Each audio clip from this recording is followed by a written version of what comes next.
Hi, and welcome back to Abnormal Psychology.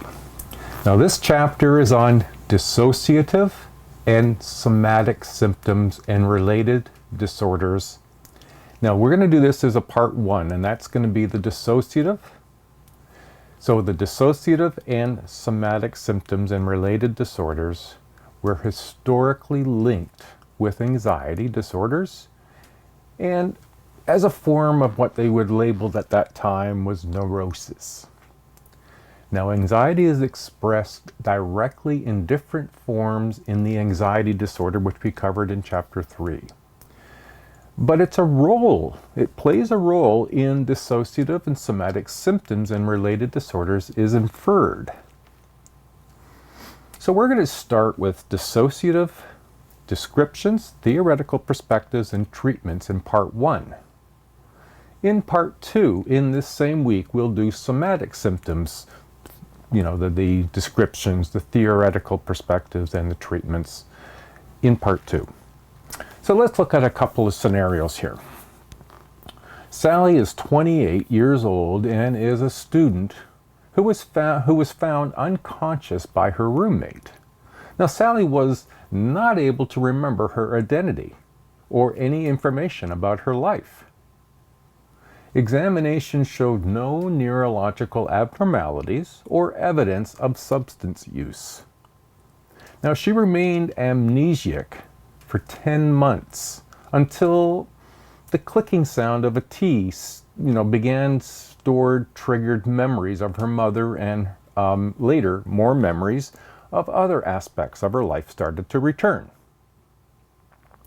Little Just, and we put that in quotes, is a young child who laughs and giggles.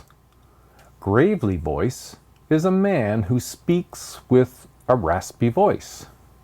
The one who walks in darkness is blind and trips over furniture. Bid Judy, she's articulate, competent, and funny. And these are only 4 of the 44 personalities that existed within Jessica Stelly. That's her name. She was initially diagnosed with schizophrenia, but later was told that dissociative identity disorder was a more appropriate diagnosis. Now, she's a singer, a musician, an inventor, an artist who has also become a lay expert on mental health issues.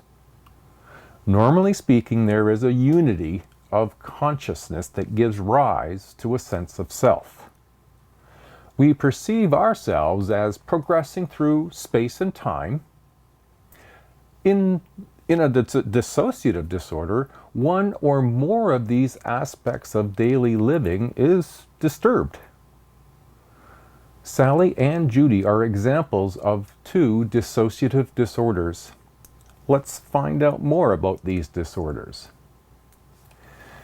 Dissociative disorders involve changes or disturbances in identity, memory, or consciousness that affects the ability to maintain an integrated sense of self.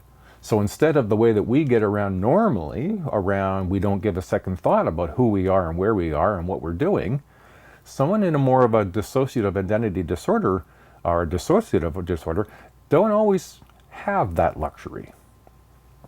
So for our purposes, dissociative disorders include dissociative identity disorder, not unlike the examples in the intro, dissociative amnesia, and depersonalization/derealization disorder. And we'll look into each of these as we go. We're going to start with dissociative identity disorder.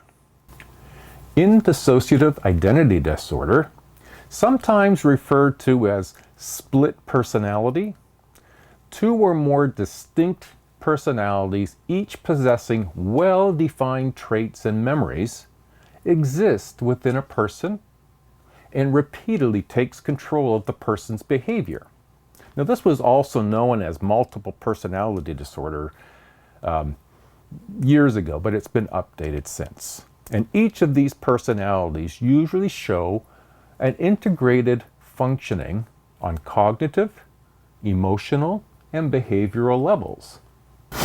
Often, there is a dominant personality and subordinates, and they involve severe alterations or detachments in identity, memory, and consciousness.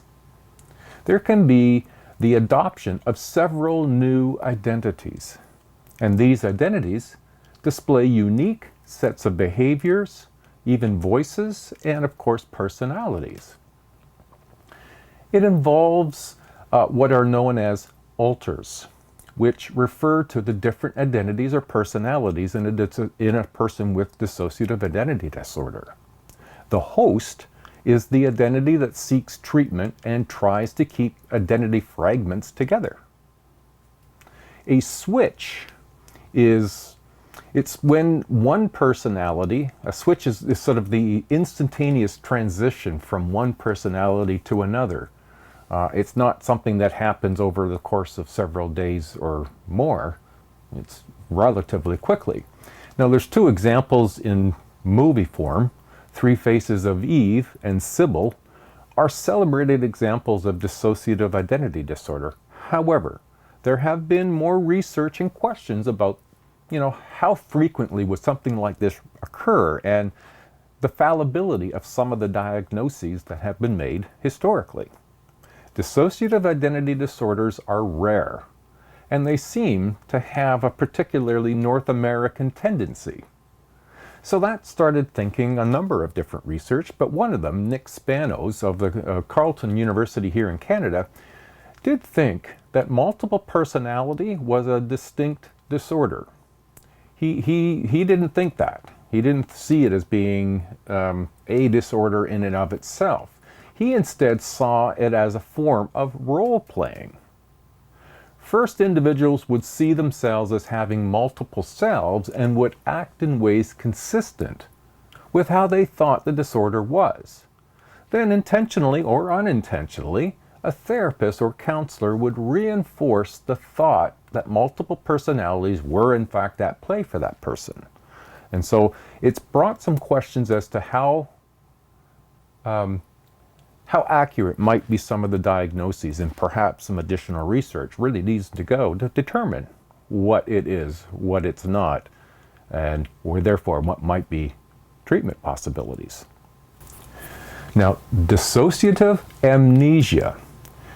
Dissociative amnesia involves the loss of memory for personal information. The person experiences memory loss in the absence of any identifiable organic cause. General knowledge and skills are usually retained, but there are 5 types of dissociative amnesia, and I'll just touch on them. One is known as localized amnesia, and then systematized. In what's known as dissociative fugue, well, the person actually travels suddenly away from home or place of work, shows a loss of memory of his personal past or their personal past, and experiences identity confusion and may even take on a new identity. Now, sometimes people say that they do not remember events or things like that. Pretending amnesia is what's known as malingering. Faking illness so as to avoid or escape work or other duties, or to obtain benefits. Now, the last little group we'll mention here is it was that sort of slash group of depersonalization, derealization disorder. And it involves persistent or reoccurring episodes of depersonalization, derealization, or both, that are of sufficient severity to cause significant distress and impairment in functioning. So let's determine what those two terms mean. Depersonalization involves feelings of unreality or detachment from yourself and or your body. It's as if one were a robot or functioning on automatic pilot or observing oneself from the outside. It's not an experience most of us have. In derealization, there's a loss of a sense of reality for one's surroundings. You know, you experience it in terms of strange changes in the environment. You don't understand what are those things walking past you at that speed. They might just be people walking next to you on a sidewalk, but you won't have a good idea of what they are.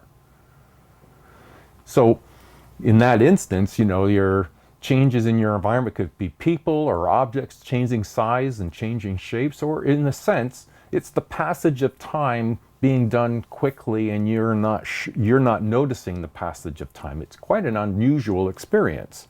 Episodes of derealization are characterized by a sense of one's surroundings have become strange, you know, unreal.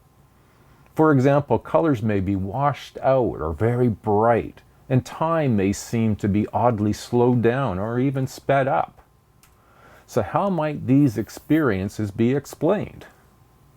Well, let's check out some of the theoretical perspectives as to what they think. And as usual, we're going to start with the psychodynamic theorists, where they view the dissociative experience as a form of psychological defense, by which the ego defends itself against troubling memories or unacceptable impulses by blotting them out of the consciousness. There is increasing documentation of a link between dissociative disorders and early childhood trauma, which lends support to the view that dissociation may have or may serve, I guess, as to protect the self from very troubling memories. Learning and cognitive theorists, they view dissociative experiences to involve ways of learning to think about certain troubling behaviors or thoughts that might lead to feelings of guilt and shame. Relief from anxieties, negativity, reinforces this pattern of dissociation. The social learning theorists and cognitive theorists suggest that multiple personalities may represent a form of role-playing behavior. Now, some dissociative states, like dissociative amnesia and fugue, may be transient and terminate abruptly. The interactionalist perspective, the diathesis stress model, suggests that since only those more predisposed to fantasizing, openness to altered states, and receptiveness to hypnotism may predispose individuals to develop dissociative disorder in the face of extreme stress. That could be events or people. Remember, with the diathesis stress model, personality traits here are not themselves the issue. However, they may increase the risk of those under extreme stress trying to cope. Now, most people, they can manage and or decide to push uncomfortable thoughts away or just choose a different approach. Remember, the diathesis stress model is about predisposition. It's often a genetic, underlying, when the levels of stress get high enough, it might activate and express the predisposed issue around a disorder or a weakness or a vulnerability. Those with predispositions are more prone to disorders than those without predispositions. So what about treatment then? I mean, it still doesn't seem like it's been really clear. So if we look at what treatments will be helpful for dissociative disorders, the psychodynamic approach does help people uncover and cope with dissociative, painful experiences from childhood. Little is known about what will work, as there are very few examples to work with.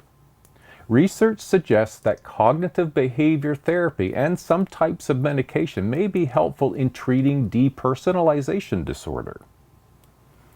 And if, the biological approaches do focus on the use of drugs to treat anxiety and depression, they're often associated with the disorder. But drugs have not been able to bring about integration of all personalities.